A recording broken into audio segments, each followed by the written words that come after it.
es algo totalmente contingente. Lo que estás haciendo es justamente atacando un muñeco de paja, que es la idea de la infalibilidad papal. Eso es lo que estás haciendo. Eso, el concepto de que el Papa tiene la infalibilidad de manera ontológica, eso es completamente erróneo.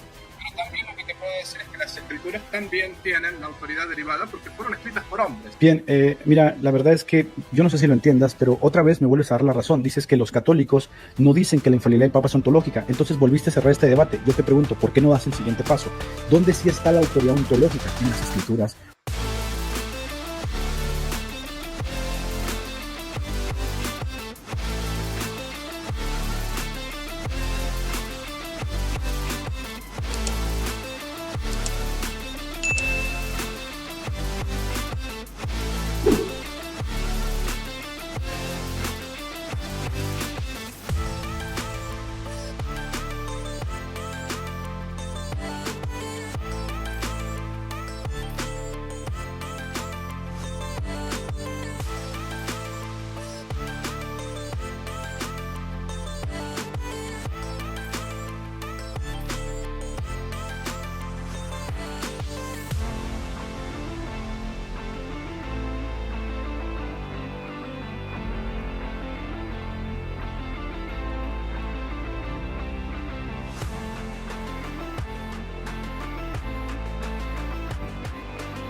Según lo que tengo entendido y según lo que acabas de decir, ¿no? Que sola escritura es la única regla infalible, o sea, que no necesita ser autorizada, según lo que acabas de decir, ¿no? Sin embargo, yo tengo un problema con eso, o sea, si bien has dicho que sola escritura, digamos, no tiene que ser autorizada por nadie, la pregunta sería, ¿dónde dice la Biblia? Porque esa es la pregunta obligada, ¿no?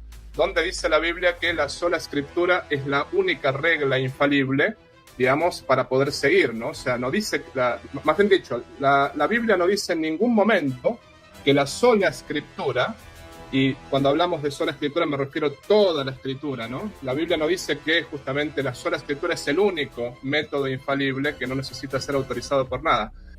Mira, entiendo perfectamente lo que dices, pero debo de ser muy sincero que estás cometiendo un terrible hombre de paja respecto a lo que es sola escritura.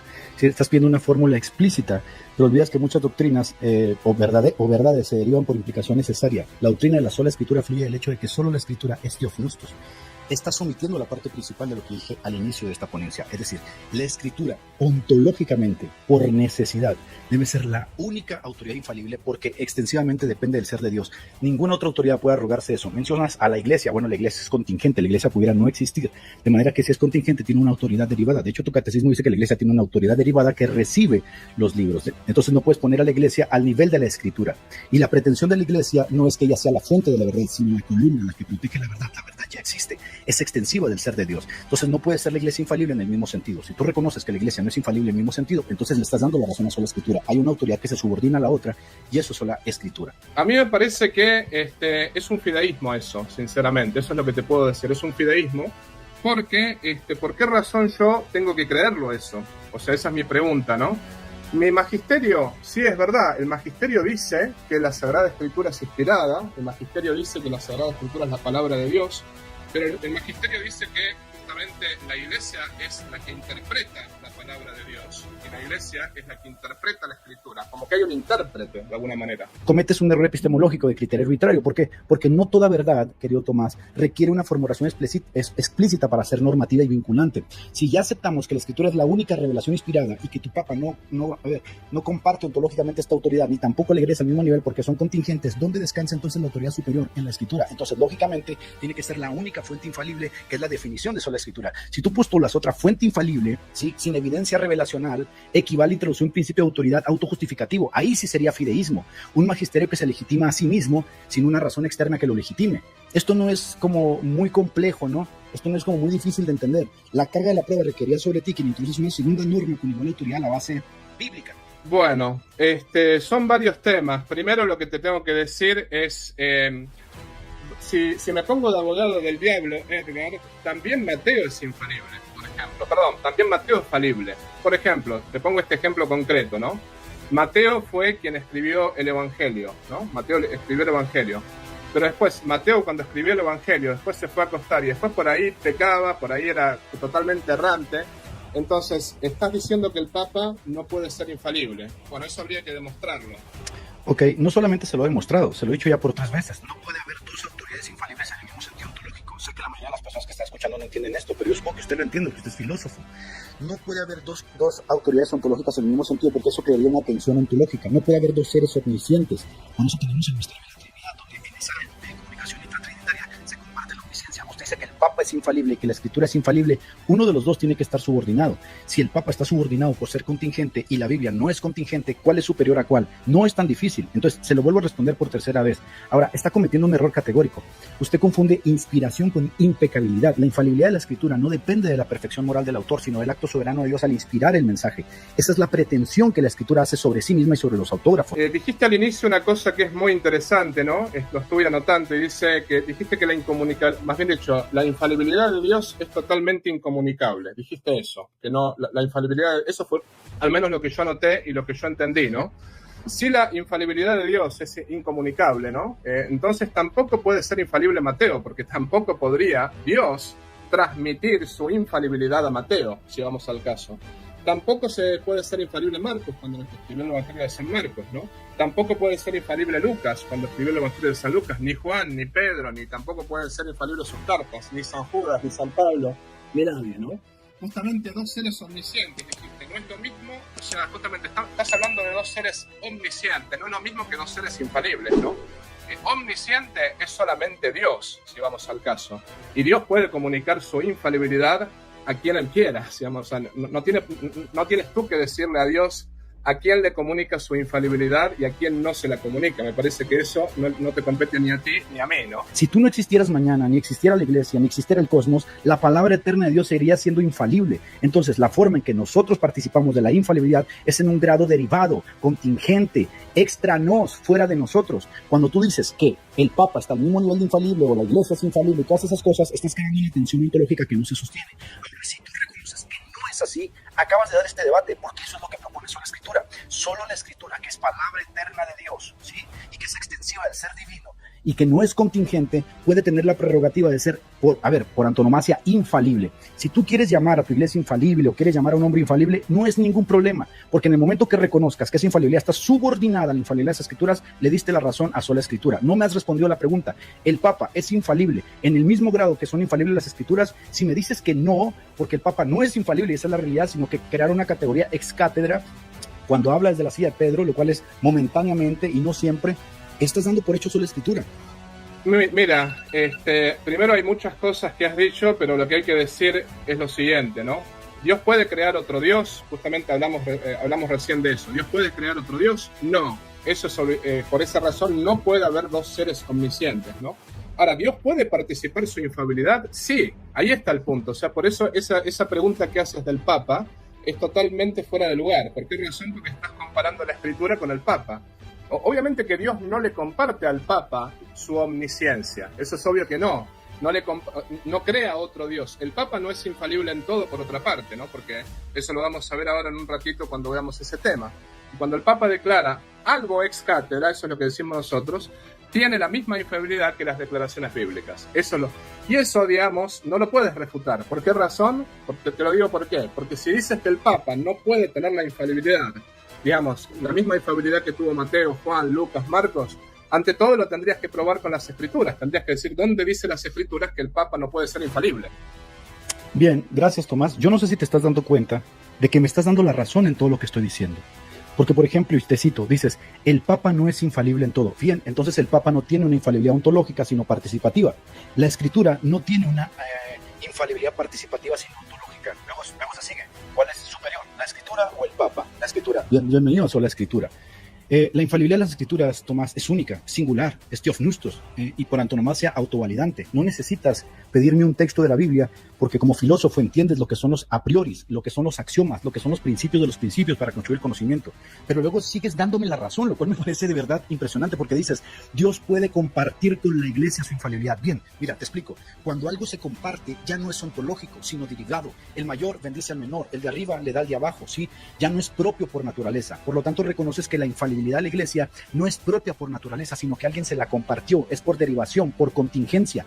Bien, Tomás, hay una gran diferencia fundamental entre lo que es derivado y lo que es ontológico. La infalibilidad de las escrituras es ontológica. Nadie comparte a las escrituras la infalibilidad. Nadie las hace infalibles, como a tu papá lo hacen infalible cuando le comparten infalibilidad, ¿no? La escritura reclama una autoridad extensiva del ser de Dios, cuando en 2 Timoteo se dice que es teofnustos. Su autoridad está en sí misma autovalidada. Tú dices que es fideísmo, no es un axioma. Es necesario que tengamos principios, primer principio, ¿no? En cambio, la supuesta infalibilidad del Papa es derivada. Alguien más se lo da, extra nos. La infalibilidad de las escrituras no es para nada ontológica. La infalibilidad de las escrituras también es derivada, ¿no? O sea, la recibe de Dios, igual que justamente la infalibilidad que recibe el Papa. Y esto te lo explico por qué. El texto papiro de donde se escribió el Evangelio, por ejemplo, de San Mateo, es un texto contingente. Es un texto que se puede quemar, que se puede humedecer, ¿no? Y después el papiro de Juan también, justamente Juan escribió el Apocalipsis en un papiro. También ese papiro se puede romper, se puede manchar. De hecho, no se conservó. Es algo totalmente contingente. Lo que estás haciendo es justamente atacando un muñeco de paja, que es la idea de la infalibilidad papal. Eso es lo que estás haciendo. Eso, el concepto de que el Papa tiene la infalibilidad de manera ontológica, eso es completamente erróneo.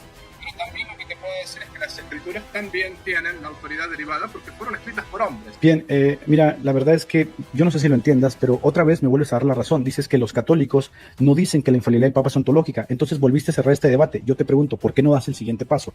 ¿Dónde sí está la autoridad ontológica? En las escrituras. Por lo tanto, solo la escritura se sostiene, la autoridad del Papa está subordinada a ellas. Ahora, aquí hay un problema, querido Tomás, porque tú confundes la ontología del soporte con la naturaleza del mensaje. Mira, que el papiro sea contingente, las pastas, las letras, la tinta, no implica que el contenido sea falible. Yo lo que estoy defendiendo aquí es que tiene que haber un contenido infalible, y ese contenido infalible se encuentra en las escrituras porque ellas mismas se arrogan eso. De hecho, ahorita te voy a citar tu propio catecismo para que veas en el embrollo que te vas a meter. El medio material no determina la verdad del significado. Mira, si no existiera ninguna recopilación del canon, Tomás, todavía la palabra de Dios seguiría siendo infalible, y yo tendría que decirlo si existiera, que en efecto la única palabra eterna que es infalible es la de Dios, y que yo no puedo ser ni participar en el mismo grado de ella porque no pertenezco al ser divino en el mismo sentido, ¿no? Entonces ninguna proposición verdadera puede existir fuera de ese soporte divino. Por eso te dije al principio que es un axioma que es necesario, con el cual todos tenemos que participar. De hecho, me das la razón cuando dices el Papa no está al mismo nivel, ¿no? La infalibilidad reside en el logos comunicado, no en la tinta que lo porta. Otra vez, otro error que cometes en cuanto a sola escritura. Así como el alma no pierde su dignidad por estar en un cuerpo corruptible, el mensaje divino no pierde su perfección por ser transmitido por un medio perecedero, por decir que Mateo era pecador y todas estas cosas que te estás inventando. Esta distinción es clave entre lo significado material y el contenido proporcional inspirado. Ahora, fíjate lo que acabas de decir, porque aquí la verdad es que me sorprendo mucho. Dices que la tinta y el papiro es contingente, por lo tanto la Biblia también es derivada. Esto de verdad haría que tus amigos filósofos se vuelen la cabeza se vuelen la tapa, ¿no? Porque con todo respeto, esta afirmación parte de una antropología aparte, insuficiente, y una doctrina muy insuficiente de la inspiración de las escrituras. Que la escritura haya sido escrita por hombres no implica que su autoridad sea humana, mi querido Tomás. La autoridad de las escrituras no es humana. Que esté escrito con tinta y en papiros, eso no quiere decir que sea derivada, porque no proviene de los hombres, sino del acto sobrenatural de Dios, que es lo que la propia Biblia enseña. El agente primario de esa inspiración es Dios, no Mateo. El agente primario de esa inspiración es Dios, no Juan. Entonces, que ellos sean instrumentos secundarios y derivados vuelve a darme la razón en que tu Papa no puede estar al mismo nivel. Decir que la autoridad es derivada es confundir causa instrumental con causa eficiente. La pluma no da origen al pensamiento, ¿verdad? La escritura no refleja una opinión humana, refleja de forma elevada la opinión de la propia autoridad infalible de Dios. Refleja la autoridad de la revelación divina comunicada por medios humanos. Por tanto, su autoridad es divina en origen, no derivada de su autor humano. Decimos que la infalibilidad, o sea, tanto la una como la otra, la infalibilidad de la escritura y la infalibilidad del Papa, están al mismo nivel. Eso es lo que decimos nosotros los católicos, ¿no? Bien, mira, me dices ahora que Mateo 6:18 prueba la infalibilidad del Papa. Mira, ya quedamos claros, de hecho lo acabas de reconocer, que tú nunca has dicho que el Papa ontológicamente tenga infalibilidad, por lo tanto está subordinado, contingente y derivado. Y ya con eso se cierra este debate, pero aún así te voy a seguir respondiendo. La infalibilidad es un atributo no comunicable del ser de Dios, es decir, nadie puede ser infalible ni por deseo, ni por autoridad derivada, a menos que lo pruebe. Eso sería semejante a decir que porque en 1 Corintios capítulo 12 se habla del don de ciencia, el que recibe el don de ciencia es omnisciente. Crear una palabra no hace a la persona omnisciente. Decir que el Papa es infalible no hace al Papa infalible. Entonces la participación, que quede claro, siempre es derivada y contingente. La pregunta es, ¿hay una autoridad que no sea derivada y contingente de la cual nosotros podemos ver y participar? Sí, las Escrituras. Bienvenidos a la Escritura. Mateo 16:18 parte de un caso que se construye a través de la exégesis. Y la exégesis, si tú eres honesto, así como me estás pidiendo un texto de la Biblia, en Mateo 16:18 no habla nada de infalibilidad. Estás presuponiendo que en el texto se habla de infalibilidad para construir tu caso, lo cual obviamente te autoanula, porque dijiste ahorita que si no estaba en la Biblia no se puede tener en cuenta. Ahora me vas a construir un caso partiendo de un texto de la Biblia que no habla de la infalibilidad. Lo presupones, y tan es así que hasta el siglo III nadie utilizó Mateo 16:18 para tener una pretensión papal de jurisdicción, mucho menos de infalibilidad. Y si tú me citas a un solo padre apostólico de la iglesia que haya hablado en los términos que tú estás hablando ahora, yo mismo te cedo el debate. Eso no existe. Eso es una pretensión propia del papismo. Estás haciendo una proposición tú como católico romano sobre el texto. Imagina que estamos tratando de encontrar el significado del texto y no está un católico ni un protestante aquí. Y vamos al texto. ¿Encontramos la infalibilidad en Mateo 16:18? No, porque lo estás construyendo. Ahora yo quiero que me construyas la infalibilidad que tiene pretensiones epistemológicas y filosóficas partiendo de un texto que tiene implicaciones históricas. ¿Cómo se ve la infalibilidad ahí? Porque incluso los ortodoxos, que tienen tanto más atribuciones apostólicas que ustedes y sucesión, van a decir que ese texto no se puede interpretar como tú lo estás interpretando. Tan es así que la infalibilidad viene tarde, surge en el siglo XIX. Pero te hago la pregunta para que empieces a interactuar conmigo. ¿Cómo puede un católico como tú saber con certeza infalible que un papa habló ex cátedra sin un criterio infalible que lo distinga? Es un círculo epistémico cerrado. Si la infalibilidad depende de ciertas condiciones, ¿quién determina que se cumplieron esas condiciones sin caer en un círculo epistemológico? Porque me vas a decir, quien determina esas condiciones es la propia iglesia que ya declaró infalible al Papa cuando se declaró infalible en un escenario ex cátedra. Eso, mi querido padre Tomás, eso sí es fideísmo. Primero, no estoy discutiendo ni con un ortodoxo ni nada de eso, sino que estoy discutiendo con alguien que supuestamente es un protestante, ¿no? Eso es lo que yo, según lo que tengo entendido, eres metodista. Pedro es el único que le cambian el nombre. Está bien, se lo cambian también a Juan, a Santiago, le dicen Bonerges, pero ese nombre no prevalece. El mismo Pablo lo llama a Pedro Kefas, que significa piedra, ¿no? Y de hecho en griego está la palabra Petra y Petros, que algunos dicen que, bueno, Petros significa piedrita y Petra piedra grande. Lo cierto es que según Colón, según este exégeta, y según los diccionarios de griego, Petra y Petros en el siglo I era la misma cosa. Y de hecho Cristo le habló a Pedro en arameo y le dijo Kefas, al punto tal que los evangelistas lo empezaron a llamar Kefas, que significa justamente piedra, roca, la roca sobre la cual se fundó la iglesia. Y después, con respecto al Papa infalible, o sea, con respecto a los sucesores de Pedro, en el año 96, y eso está en los Padres Apostólicos de Daniel Ruiz Bueno, en el año 96, hubo un problema en Corinto y estaba el apóstol San Juan todavía vivo en Éfeso. Ese problema no lo resolvió, el apóstol San Juan. Ese problema lo resolvió Clemente, el obispo de Roma, sucesor de Pedro. Eso está en el año 96, eso está en los Padres de la Iglesia. Y justamente ahí está que ya los obispos de Roma tenían autoridad. Vuelves y repites lo mismo y lo mismo. El Papa no es infalible en todo. Bueno, si el Papa no es infalible en todo, tiene que existir una autoridad que sí sea infalible en todo. Esa autoridad es Dios. Dios nos ha comunicado alguna autoridad con la cual podemos interactuar que es infalible en todo. Sí, las Escrituras. Las Escrituras se arrogan eso por su propia pretensión. Sí, lo hacen. Bien, se acabó el debate. No tienes que hacer más porque no puedes construir un caso. Dices que Mateo 16:18 habla de la infalibilidad. ¿Cómo va a hablar Mateo 16:18 de la infalibilidad? Sé un poco más honesto. La exégesis 16:18 no tiene nada que ver con infalibilidad. A lo mucho pudieras construir un caso a favor de la pretensión de Pedro como superior entre los apóstoles. Aquí estamos tratando el tema de la infalibilidad. No te me vayas por las ramas. La infalibilidad, esta es la definición. Escúchame, la infalibilidad es la propiedad por la cual una persona o una fuente es incapaz de errar al emitir juicios naturalmente proposiciones, y en la teología esto es exclusivo de Dios. ¿Dónde en Mateo 16:18 dice eso de Pedro? Te lo estás inventando, por supuesto, porque estás leyendo el texto como papista. ¿Me explicas, por favor, dónde está la infalibilidad que estás defendiendo? No la estás probando, la estás dando por sentado como siempre hacen los católicos. Dices que Jesús le cambió el nombre a Pedro, ajá, y la infalibilidad, o sea, cambia el nombre a Pedro, ergo es infalible. No, papá, tenemos que ser un poco más serios. Eso es un non sequitur, es una falacia, estás razonando mal. No estás construyendo el caso a favor de la infalibilidad. Que Jesús le cambie el nombre a alguien o no se lo cambie, no crea un caso a favor de la infalibilidad del Papa. El problema de Corinto lo resolvió Clemente, ajá, y entonces esto hace al sucesor a Clemente lo hace infalible. ¿Cómo construyes el caso a favor de la infalibilidad? Lo único que estás haciendo es presuponiendo la infalibilidad. Y yo lo que te pedí al principio es que si tú, mira, te voy a hacer la pregunta, por favor, te voy a pedir que interactúes con mi pregunta como yo estoy interactuando con las tuyas. ¿Cómo puede saber un católico con certeza infalible que un papa habló ex cátedra sin un criterio infalible que lo distinga? Porque si la infalibilidad depende de ciertas condiciones, ¿quién determina que se cumplieran esas condiciones sin caer en un círculo epistémico cerrado? No lo tienes. No solamente estamos hablando de la escritura, sino, por ejemplo, estamos hablando de los santos padres. Por ejemplo, el caso de San Cipriano, que San Cipriano murió en el 258. mucho tiempo después, ¿no? Pero estamos hablando ahí, ¿no? De Unitate Clase, capítulo 4, dice, sobre Pedro se edifica la iglesia. Después, por otra parte, está San Clemente de Alejandría, que dice, entre los años 150 y 215, dice que San Pedro es el primero de los discípulos, el escogido, digamos, el escogido entre los dos, es el que pagó el tributo por él mismo y por el Señor. Eso está en Quis Deus Salvetur 21.4. Después está San Cirilo de Jerusalén, San Clemente es del 150 al 215. Bueno, San Cirilo de Jerusalén llama a, digamos, San Cirilo es del siglo IV, pero es distinto, obviamente, ¿no? Lo llama el sumo príncipe de los apóstoles en las catequesis mitológicas del 9, ¿no? Y después ya hemos mencionado, por ejemplo, muchos textos bíblicos, y por ejemplo, el caso de Mateo 10.2 lo llama explícitamente el primero. Confundes varias cosas que no son propias de un teólogo. Me citas a los padres de la iglesia que hablaron del obispo de Roma como líder. ¿Qué tiene que ver esto con la infalibilidad? La infalibilidad tiene sus propios presupuestos. Infalibilidad es decir que una persona no tiene la capacidad de errar. De hecho, cuando hablamos de la infalibilidad es cátedra del Papa, estamos hablando de eso, que no tiene la capacidad de errar cuando hables cátedra. ¿De qué sirve que cites a los padres de la iglesia? Pues bueno, cítame un padre de la iglesia que hable de la infalibilidad del obispo de Roma. No existe, por eso tienes que decir que Pedro por acá mandaba y ¿qué tiene que ver esto? No entiendes el debate, ¿no? ¿Qué tiene que ver una cosa con la otra? La verdad es que no vengo a debatir ese tema. Lo que tienes que demostrar, lo que tendrías que demostrar para construir un caso a favor de la infalibilidad es que esos padres de la iglesia llamaron a obispo de Roma infalible y por lo menos partir de ahí, ¿no? Pero no entiendes de lo que estamos hablando.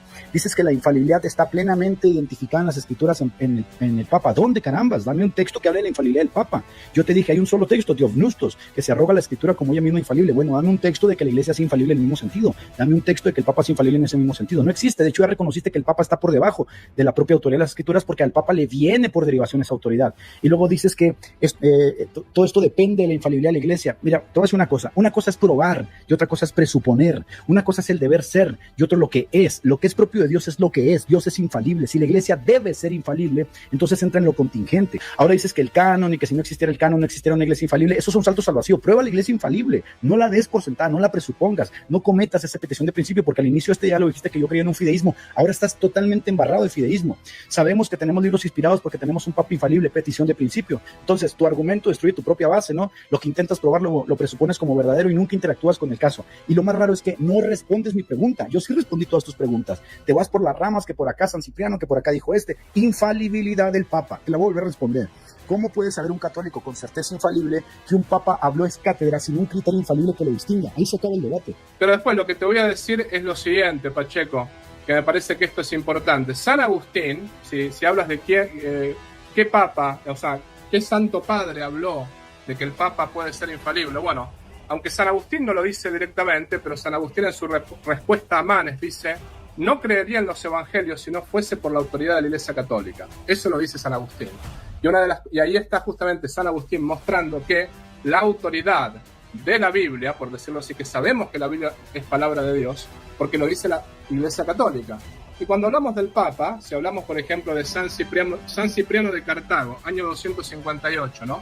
Dice, queda encargado por derecho divino al romano pontífice y declarado por él, ovejas y corderos, pastores y ganados, todos son súbditos suyos. Es un error de secundaria de filosofía, porque no es lo mismo lo que es por naturaleza a lo que es derivado. Si la palabra de Dios es derivada, ¿sí? Lo que es propio extensivo del ser de Dios es derivado, entonces no es palabra de Dios. ¿Sí? Pues no puede ser derivado propio del ontológico. Ahora, el Papa sí participara de alguna forma de infalibilidad, tiene que ser derivado. Entonces, usted no puede poner a las escrituras, que es la palabra eterna de Dios, al nivel del Papa.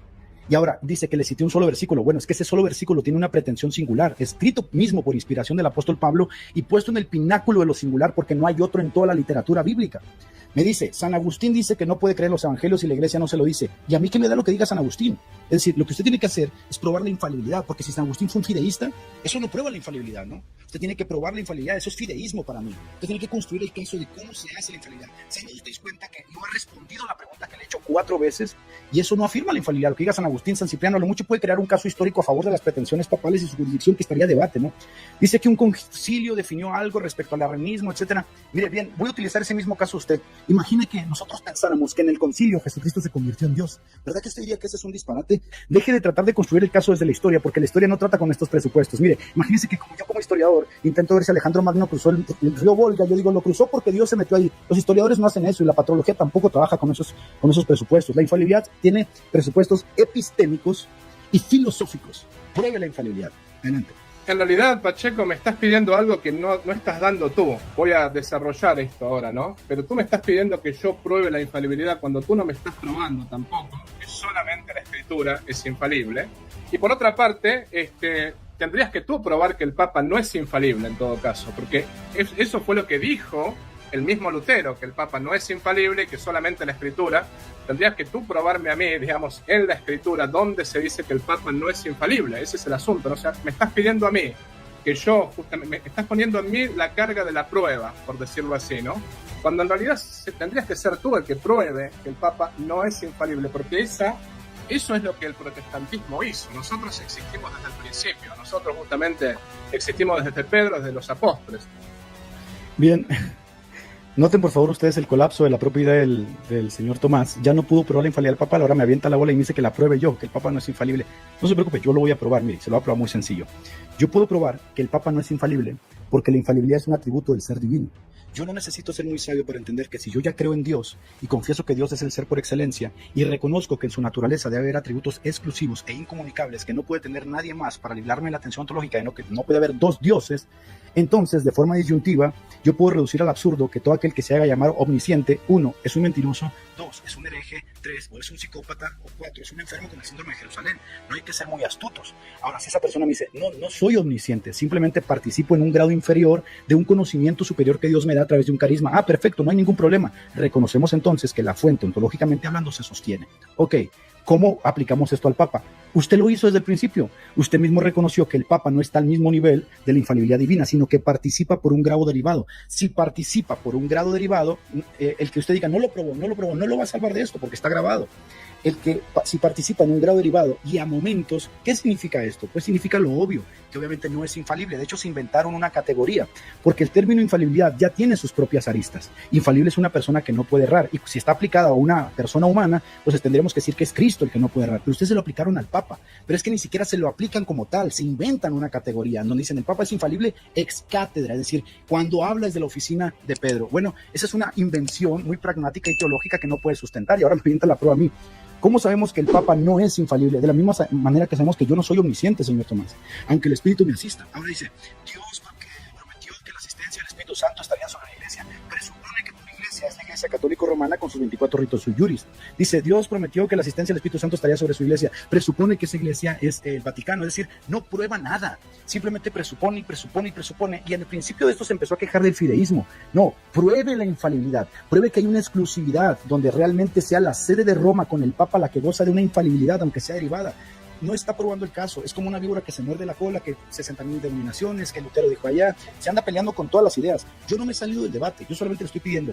Y se lo vuelve a decir. ¿Puede probar el caso de la infalibilidad papal o no puede probarlo? Aplicando tu mismo criterio, Pacheco, tampoco Marcos, tampoco Lucas, tampoco Juan, porque eran todos hombres pecadores. Seguramente que Juan escribió el Evangelio del San Juan o el Apocalipsis, y seguramente que pecaba, seguramente que cuando alguien le contestaba mal era cascarrabias, seguramente que por ahí decía alguna mala palabra.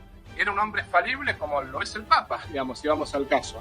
Sin embargo, tú no tienes ningún problema en decir que Juan, Mateo, Marcos, Lucas, los profetas, San Pablo, que todos ellos eran infalibles. Eso no tienes problema en decirlo. Y no tienes problema en decir que la Biblia, justamente escrita por hombres, es infalible. Y sin embargo, sí tienes problema para darle esa infalibilidad al Papa. Lo primero que dice es que el Papa en determinadas circunstancias es infalible. Bueno, bienvenido al protestantismo, eso sería subordinación de autoridades. Yo le hago una pregunta, ¿la palabra eterna de Dios es infalible en determinadas circunstancias? La respuesta es no. Y si usted dice que la palabra de Dios es infalible en determinadas circunstancias, no es la palabra de Dios, porque tendría que ser extensiva al ser de Dios y por tanto tiene que ser infalible por naturaleza. Aquí se acabó el debate. De hecho, el debate lo entregó hace mucho tiempo. Lo que pasa es que están acostumbrados a interactuar con un protestantismo que no conocen. Dice que Mateo era falible y por lo tanto el Papa puede ser falible y hacer declaraciones infalibles. Pero es que yo de verdad no entiendo cómo es que no es capaz de distinguir que está confundiendo esta inspiración divina con infalibilidad eclesiástica. Mateo fue infalible al escribir, no porque su juicio humano fuese elevado, sino porque fue movido por el Espíritu Santo, y lo que escribió quedó obviamente estipulado como inspirado por la propia arrogancia que la Biblia tiene al presentarse así, ¿no? Ya se lo expliqué muchas veces. Entonces, ¿quién garantizó la perfección del mensaje? No fue Pedro, no fue Mateo, no fue nadie, fue la propia inspiración de las Escrituras que reconoce esa autoridad, ¿sí? No fue su propia conciencia, no fue sus propias ideas, no fue su propia exégesis, no fue su propia hermenéutica lo que produjo la infalibilidad, sino la acción directa y sobrenatural de Dios. Entonces, esto es de secundaria, hermenéutica 1.0, ¿no? El Papa, en cambio, no reclama estar inspirado verbalmente, ¿verdad que no? No, eso no lo dice su catecismo, ni ser vehículo de revelación nueva. Bueno, eso obviamente está discusión, pero no está al mismo nivel de las Escrituras, ¿no? Sino que su juicio, sin inspiración, como los autógrafos, es infalible, pero es a ratos en un momento muy específico. Bueno, bienvenido al protestantismo. Del siguiente paso. El siguiente paso es de reconocer que la autoridad del Papa está subordinada a una autoridad que ontológicamente tiene que ser superior y no es derivada, que es las Escrituras, por ser eternas, ¿no? Y si no existiera el Papa, la palabra seguiría siendo eterna. Y si no existiera la Iglesia, la palabra seguiría siendo eterna. Y si usted no existiera, la palabra seguiría siendo eterna. Y si yo no existiera, la palabra seguiría siendo eterna. Por eso decimos sola Escritura, porque la palabra eterna tiene autoridad por sí misma, por ser parte del ser de Dios. No puede ser una autoridad derivada, contingente, y que a ratos es infalible y al rato no es infalible. Y te cité textos bíblicos, te cité, por ejemplo, el texto de atar y desatar, Mateo 16-18. Te cité, por ejemplo, cuando el Papa, digamos, Cristo le dice, confirma a tus hermanos, apacienta mis ovejas. Te cité, por ejemplo, también en el momento, el texto donde está el Concilio de Jerusalén, que dice, hemos decidido el Espíritu Santo y nosotros. Y te cité tanto a San Agustín como a San Cipriano, que son mucho antes de Constantino. Te cité a varios santos padres, ¿no? Tú no pudiste demostrar con un solo texto bíblico que, digamos, la Escritura es el único método infalible habido y por haber. Me parece extraño que usted, teniendo un grado en filosofía y en teología, no entienda lo básico. Y de hecho, me parece que esto refleja muy bien cuál es el problema del catolicismo en su contexto, ¿no? Mire, se lo voy a explicar lentamente. Me cita Mateo 16-18 y dice que ahí está la infalibilidad del Papa. Bien, vamos a hacer algo. Vamos a hacer un análisis histórico-gramatical, que es la metodología que podemos utilizar para tratar con los textos hermenéuticamente para extraer la exégesis. ¿Le parece? Haga el análisis gramatical en la próxima intervención que tenga. O utilice el método histórico-crítico que ya Benedicto XVI en Dei Verbum está abierto a él. Es más, haga el análisis morfosintáctico del griego para ver si encontramos ahí la infalibilidad. No está la infalibilidad, porque al hablar de textos de la Biblia pasamos al caso de la interpretación y existen herramientas como la hermenéutica, que es una ciencia para dirimir qué significa el texto. Entonces, si yo quiero en la Biblia encontrar la infalibilidad y me da Mateo 16:18, lo mínimo que puedo hacer es utilizar las herramientas que tengo al alcance para ver si en realidad Mateo 16:18 habla de la infalibilidad, que tiene una presunción. Infalibilidad es que una persona no puede errar. Y usted me dice que en Mateo 16-18 ahí se enseña eso, pero así por simple arbitrariedad, presuponiéndolo todo como una petición de principio, afirmando cosas sin probarlas. Hagamos el análisis. Así que yo lo que estoy viendo aquí es que no estamos hablando con seriedad. Pasa hablando que John Wesley, que 1700, que Lutero. Mire, yo pudiera hablar de las tropelías de sus papas, yo no me he metido en ese debate. Entonces no estamos hablando en los mismos términos de seriedad. ¿Qué tiene que ver John Wesley acá, Lutero, y que para allá, que 1500, que 1600? Estamos tratando dos temas muy específicos. Dos temas, sola Escritura e infalibilidad papal. Y es que ni siquiera entiende la presunción de los propios protestantes, pues dice que en 1700 que la iglesia no pudo haber, ni siquiera entiende el protestantismo, porque ellos nunca enseñaron que la iglesia se acabó y que luego inició con ellos. Vuelvo y repito, sola Escritura no se opone al trabajo magisterial de la propia iglesia de los primeros siglos, es más, lo incorpora en su propio quehacer teológico. Por eso quien debate estas cosas debe tener mínimamente el entendimiento de lo que el protestante enseña. Mira, Pacheco, lo que te puedo decir es lo siguiente: si tú me estás pidiendo que explícitamente la Biblia lo diga, ¿no? Tampoco la Biblia habla de la sola Escritura, ya lo dijimos. Pero tampoco la Biblia habla de la Trinidad. Si vamos al caso, la Trinidad no dice Santísima Trinidad, y tú aceptas la Trinidad como la acepto yo. Dice Padre, Hijo y Espíritu Santo, pero no se habla de la Trinidad. Y si, bueno, si quieres hacer un análisis así, según por ejemplo, lo que dice el texto, ahí se dicen tres cosas. Se dice, yo te daré las llaves del reino de los cielos. O sea, ¿quién tenía las llaves de la ciudad? Eso en el tiempo de Israel era claro que era justamente la persona que seguía al rey, tenía las llaves de la ciudad, el ama de casas, el mayordomo, la persona que tenía la confianza de ese lugar. La Trinidad se construye desde evidentes, no está explícita, ¿no? No está explícita en las Escrituras. Me parece muy raro, ¿no? Porque al principio de este diálogo, que cualquiera puede ver, usted se jactó y dijo que si no estaba la sola Escritura en la Escritura, entonces no podía ser afirmada, ¿no? Y ahora derriba su propia metodología, derriba su propio argumento y me dice, no, la infalibilidad no está explícita. ¿En qué quedamos? Hay que ser un poco honestos, pero aún así, la Trinidad se construye desde los evidentes. Tenemos al Padre como Dios, al Hijo teniendo pretensiones divinas y al Espíritu Santo manifestando las mismas pretensiones en la propia Escritura. De hecho, desde ahí se puede construir el caso. Ahora, vuelvo y repito, me parece raro que desarmen su propia metodología con la que inició este debate, diciendo que yo no puedo probar sola escritura porque no está en la escritura, y ahora usted me suplica que le tenga en consideración que el Papa no se ve explícitamente infalible en la Biblia, pero se puede construir. ¿En qué quedamos, pues? Seamos honestos, ¿no? Usted se jactó al principio de eso, ahora lo derriba y lo usa a su favor, ¿no? Entonces, al parecer no es tan exigente cuando no le conviene. Entonces, ¿en qué quedamos? Segundo, mire, señor Tomás, los rabinos que utilizaron este hebraísmo de atar y desatar, que fueron ellos los que utilizaron y está en la literatura rabínica, ellos jamás tuvieron esta pretensión de que atar y desatar tenía implicaciones infalibles. Los rabinos no se llamaban infalibles. De hecho, hasta el día de hoy, los talmúdicos, que tienen muchas interpretaciones, ninguno de ellos se arroga esta idea de la infalibilidad. Entonces, tomar ese hebraísmo y luego catapultarlo al papado y luego decir, aquí está la infalibilidad, es impropio, es una mala exégesis. Puede haber cosas explícitas, puede haber cosas implícitas, hay que ver el sentido. Pero, por ejemplo, yo no tendría ningún problema si me mencionas, por ejemplo, alguna cita explícita donde hable de que toda la escritura es infalible y que solamente el único método infalible. Esas citas bíblicas no me las has mostrado, ¿no? Dice que en el año 515 se trató la infalibilidad de forma explícita. Esas fueron sus palabras. Noten ustedes las contradicciones. Primero dice que no podemos ver la infalibilidad de forma explícita, pero ahora dice que en el 515 se trató de forma explícita. Bien, si fue explícito, quiere decir que debe haber una declaración, ¿verdad?, vinculante a todo el cristianismo, que fue aceptada por todos en el 515, porque fue una declaración de reconocimiento de la infalibilidad del Papa. ¿En dónde se trató y cuál es esa declaración? Pudiera mostrar, antes de irnos, esa cita explícita donde en el 505 se afirmó que el Papa era infalible, porque hasta donde yo sé, la declaración dogmática oficial se da en el 1870, si no estoy mal, y la encíclica es Pastor Eternus, y el Pastor Eternus nunca tiene estas pretensiones. De hecho, Pastor Eternus cae en un círculo vicioso como el que usted ha caído. Entonces, dice que ahora yo debo de probar que el Papa no es infalible. Le voy a hacer una pregunta para reducir esta locura de que yo tengo que probar que el Papa no es infalible. Señor Tomás, pruebe que yo no soy omnisciente. Así de grande es el disparate. Es algo que ya aceptamos por obviedad. Usted ya lo reconoció por todo el debate, que el Papa no es infalible, que participa de forma derivada en momentos muy específicos. Bien, el Papa tiene derivada cierta autoridad de usted. Luego, si es derivado, no puede estar al nivel de la palabra eterna de Dios, porque Dios no recibe autoridad de nadie, ni su palabra tampoco. De hecho, el Catecismo de la Iglesia Católica en el 134 dice que esa palabra es Cristo. Luego, Cristo no puede ser derivado del Padre, porque el credo de los apóstoles dice eternamente engendrado, de Dios, luz de luz. Dios verdadero de Dios verdadero. Si Cristo es la palabra engendrada, eterna del Padre, ¿cómo va a ser derivada al mismo nivel que el Papa? Si el Papa entonces participa de forma derivada, tiene que haber alguien que está subordinado. Si el Papa está subordinado, que ya lo reconoció en todo este debate, si el Papa está subordinado a la palabra eterna de Dios que se enmarca en las escrituras sagradas con las que participamos, luego acaba de reconocer que el principio de sola escritura es válido, porque el principio de sola escritura no tiene ningún problema con concilios, con autoridades, con consensos, con papas, con presbíteros, con obispos, con autoridades, con nada. Lo único que decimos es que la autoridad final, la única que puede ser infalible por esa pretensión, tiene que ser la palabra eterna de Dios.